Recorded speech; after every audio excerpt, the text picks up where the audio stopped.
According to Ralph Waldo Emerson, a man is what he thinks about constantly. Evening was probably when Emerson wrote in his journal the most.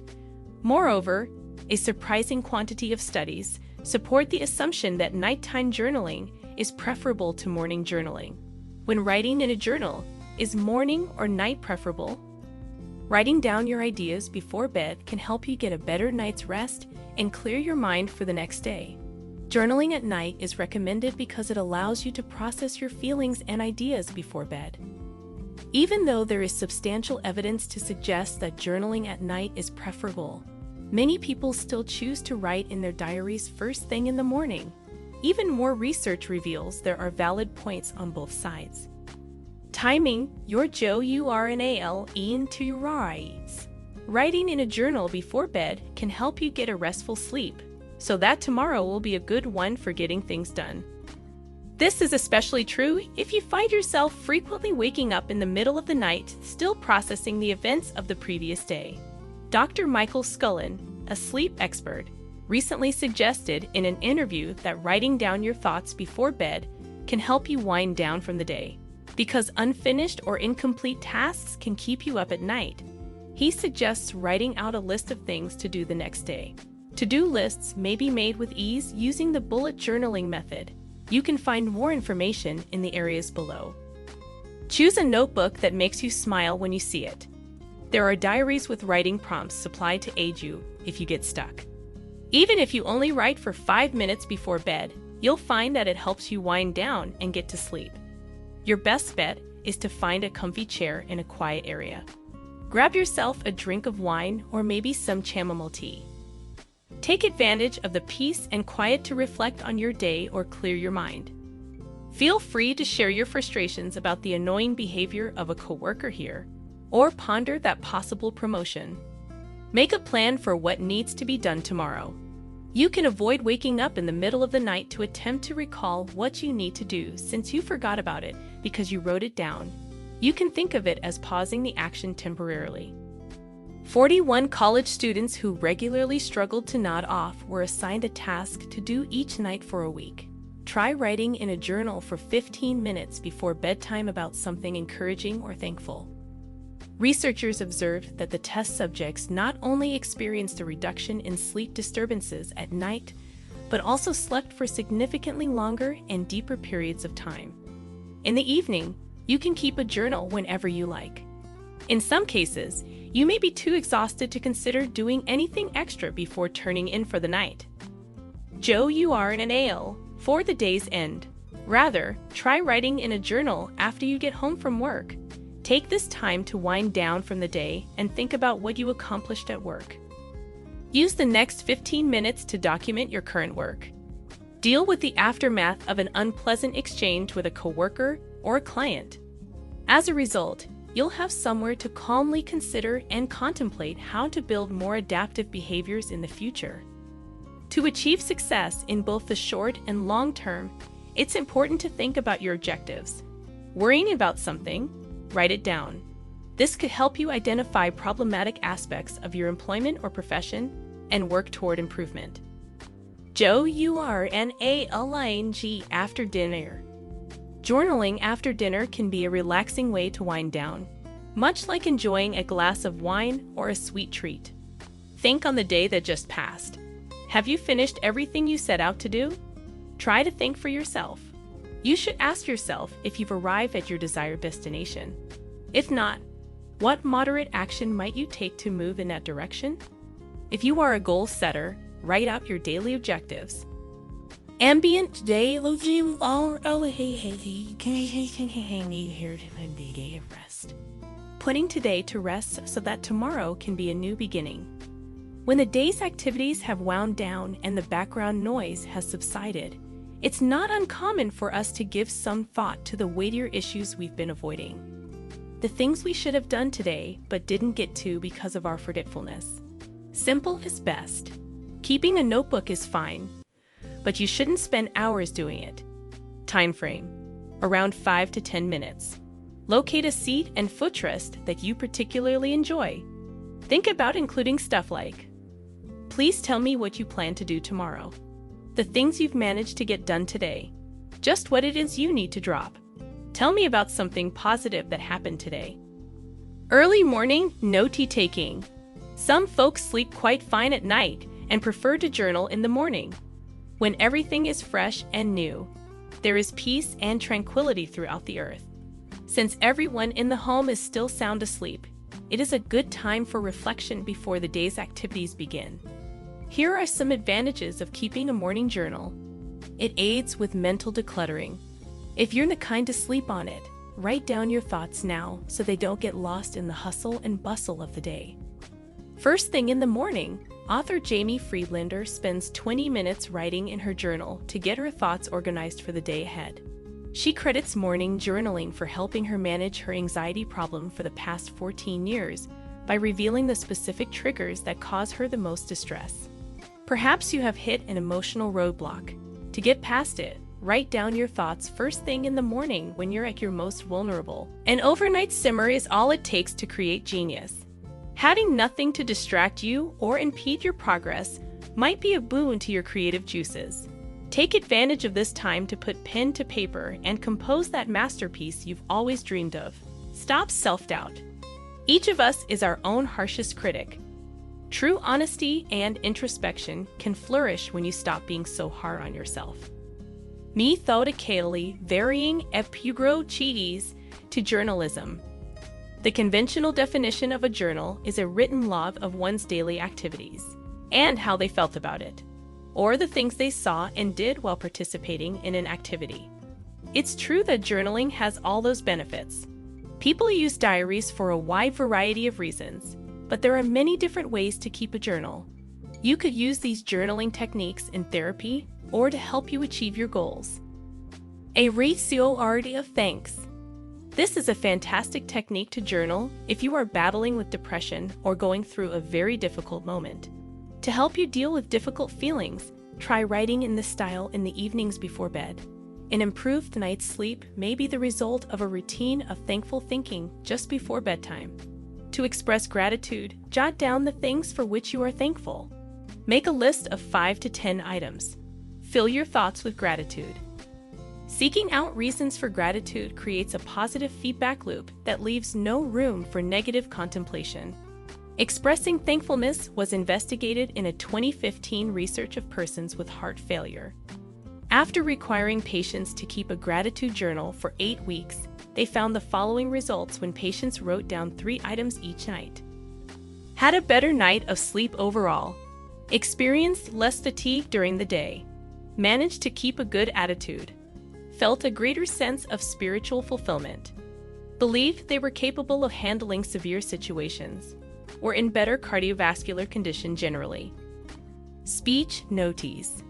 If you are a logical thinker looking for a straightforward approach to setting and maintaining your objectives, this is the strategy for you. The intention is for it to be utilized continuously throughout the day.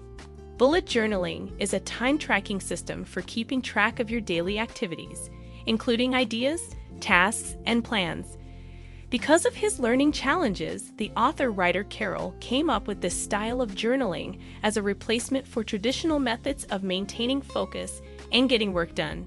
His advice is to utilize rapid logging, a form of shorthand, rather than writing out complete phrases by hand. Put together brief descriptions and relevant icons to quickly determine the type of entry. Dots represent items on your to-do list. The use of an open circle to represent the event type is recommended. Keep a record of events and how you felt about them here. Take this as an illustration. A high school friend from far back when was among those I ran into today, sensing my age. You can keep note of everything important that you don't want to forget in a special section labeled Notes, which is indicated by the dash, such as remembrance of a birthday or a forgotten grocery item. Each entry is kept tabs on in one of 4 separate sections. The index, or table of contents, can help you locate the appropriate page for supporting your entry. Log occurrences that will occur in the future, but not in the current month. This section of your monthly record will provide you with an overview of the whole month, in the manner of a calendar. After the fact, things can be added. A daily log is one that is used every day and can be made either the night before or on the day it is first used. Estate menientes made in a stream of consciousness, Journal.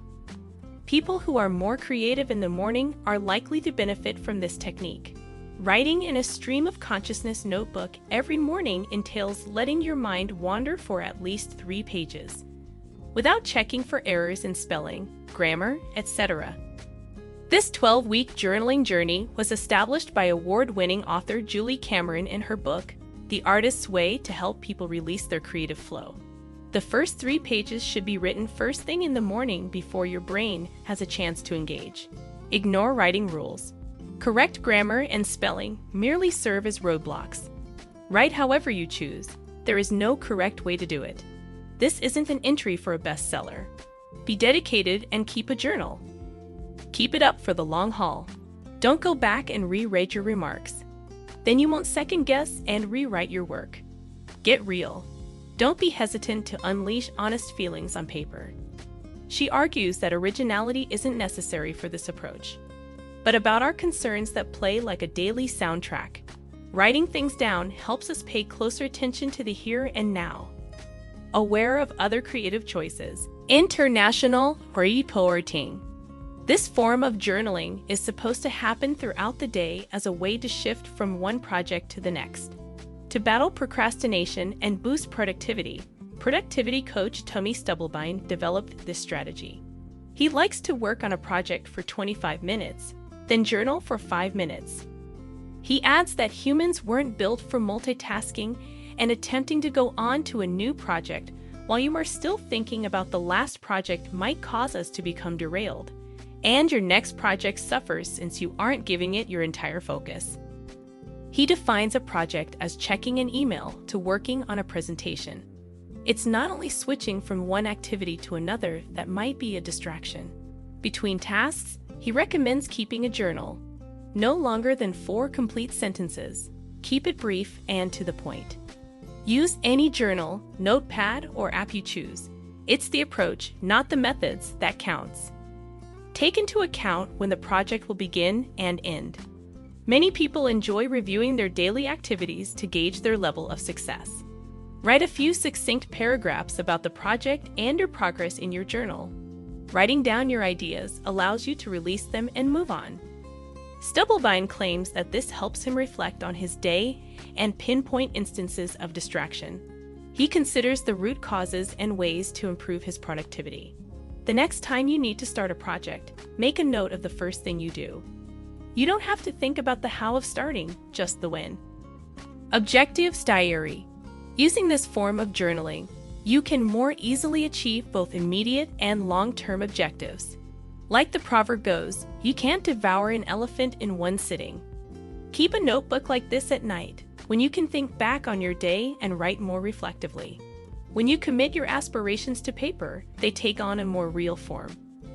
When you put your hopes for the future into words, they stop being abstract notions that could come to fruition someday. Physical. It's time to figure out what you want and how to get it. Short-term goals are minor efforts you take toward reaching broader goals. Do this by selecting what you want to do and when. First, you need to figure out where you want to end up. And then, working backwards, you need to figure out how to get there. Dedicate 15 to 20 minutes nightly to writing about your development. It's the equivalent of making a log of your achievements throughout time. Looking back at your journey's beginnings will help you appreciate just how far you've come. Furthermore, if you succeed in reaching this objective, you will be able to set and achieve similar future objectives. Writing in a journal about your aspirations can help you address your concerns head-on. Learning to recognize when we're having doubts helps us overcome them through forthright evaluations. Potential roadblocks to your success can be spotted and dealt with this method. Alternatively, it can illustrate how you overcome adversity in the past, which can help you counsel others who are facing a similar situation. Journaling can serve as a location to think things through and formulate plans if you're having problems putting a monetary value on your objectives. Make concrete plans for what to do next to gain traction. A parked car is impossible to steer. Advice for journalists to begin: pick a time of day that appeals to you. Do you prefer to up early or stay up late? Construct a routine. Choose a specific time of day to write in your journal and stick to it. It will become second nature if you make it a regular part of your life. Use a pen and paper. The act of writing with physical objects has been shown to increase creative output. Relax. If you like where you're writing, you're more inclined to keep at it. Avoid distractions. This is arguably the hardest part of journaling. It would be helpful if you could lower the volume or turn off the TV and the music. If you really need some peace and quiet, put on some noise-canceling headphones. Use writing prompts. If you need a little additional support, using writing prompts can be a tremendous help to get your creative juices flowing. Do not be hesitant to write about unpleasant experiences in your notebook. Doing so can help you release pent-up emotions and find some peace. Writing in a notebook can help, but you still need to do the effort to overcome the trauma. The time is perfect for introspection. Unhealthy habits can be seen in retrospect. Is there any alternative if you simply don't have the time to write in a journal? Then make use of a travel notebook or your phone's note-taking capabilities as you go about your day. Writing down your ideas, whether at night or first thing in the morning, is a healthy practice. You should look forward to the trip regardless of the route you take.